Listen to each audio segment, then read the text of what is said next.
But once you come out of the gate in the restaurant, because let me tell you what I know. There is no such thing as a new restaurant. There's no such thing as it.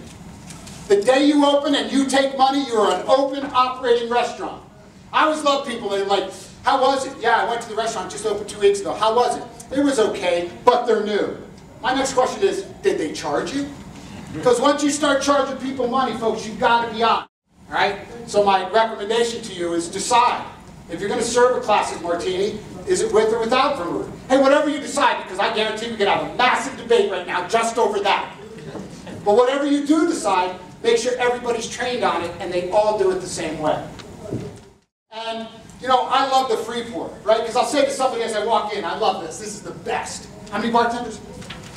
Bartender, I love it.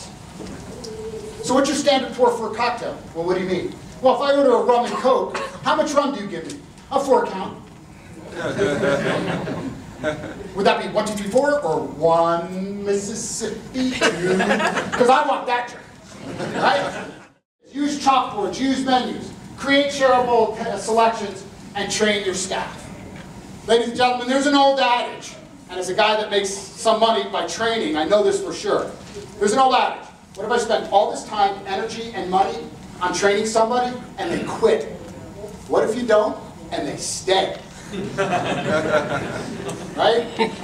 Really important thing, because listen, here's what I've learned about training. The more you expect from somebody, the more you have to train them.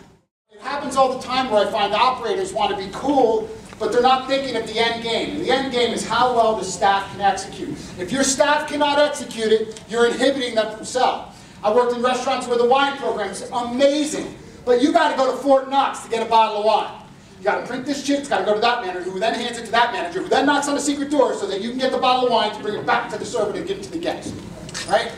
I've watched that happen. And you know what ends up happening? If it's going to take me that long to bring the bottle of wine to the guest, I'm not going to sell a bottle of wine. So the one thing that we always do is know the product. We have extensive product training. And again, I want to reiterate, it's not about memorizing the menu. It's about knowing if a guest says, what's cilantro? Can you answer it? You know, and by the way, somebody, I do this all the time. It's like, well, why do you train like that? I go, tell me what pate is. And it's amazing the answers you get when you ask somebody what pate is. Because we've all eaten it, we all know what it is, but can you explain it to somebody? And that's the key to your training is, can you easily explain it to somebody else if they ask? There's one thing I know that you have to be before you can be confident. You have to have knowledge. If you don't have knowledge, you can't be confident in selling.